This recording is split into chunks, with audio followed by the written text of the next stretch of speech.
sau để chọn cái nơi cầm phi này nơi cầm phi bà bà đúng không phải sam sập được sam bạc bà bạn miền lợn khăn bị sai ấy là cái này cầm phi nó để thôi ở sập sọ chui mò ruột nơi cái này mình chọn gì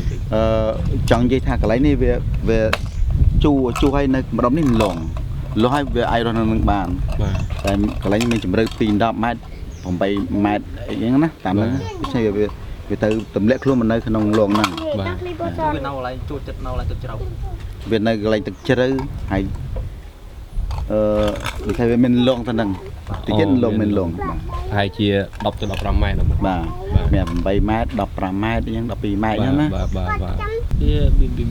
bị cả con cả ấy nó ta miềnจะล็อกไปปีประมาณแต่ประมาณnăm hai con ไอ้โกนเวียตามกระบุตามคือเจ้าซะคือใบชามกับโกนมาดองใบชามกับโกนมา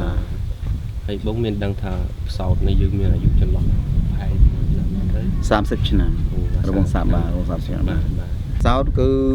ជាទូទៅដូចមនុស្សងើបយ៉ាងនៅក្នុងទឹកយ៉ាងយូរ5 10នោះទៅផុសម្ដងព្រោះវាមិនជាប្រភេទត្រីវាជាធនកស័ព្ទវាដកដង្ហើមដូចមនុស្សបើត្រីវាដកដង្ហើមតាមសកៃអានេះគឺវាដកដង្ហើមតាមច្មោះនៅលើក្បាលហ្នឹងដូច្នេះផុតពីហ្នឹងគឺបើសិនយើងងើបមិនបានវាត្រូវងាប់ដូច្នេះត្រីនឹងផ្សោតដែលជាប់មកខុសគ្នាត្រីចំមកវាឲ្យរស់បានមួយថ្ងៃឬ2ថ្ងៃវាជាប់នឹងវារស់ផ្សោតតែ5 10 minutt ឬ20 minutt យើងមិនតន់គឺងាប់ហើយបាទតែការដកដង្ហើមដូចយើងដែរខ្ញុំចង់និយាយថាសំណុំពរដល់បងប្អូនយើងជាបរិវត្តយើងទាំងក្នុងនិងក្រៅប្រទេសដែលមានចំណាក់អារម្មណ៍ចង់មកលេងរមណីយដ្ឋានលំសោតហើយ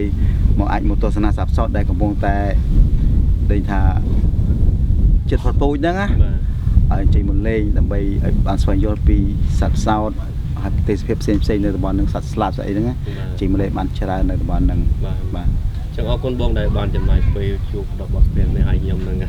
ជីកទុកដើម្បីទៅថតរូបឲ្យបានខ្លះបាទអរគុណបាទអរគុណ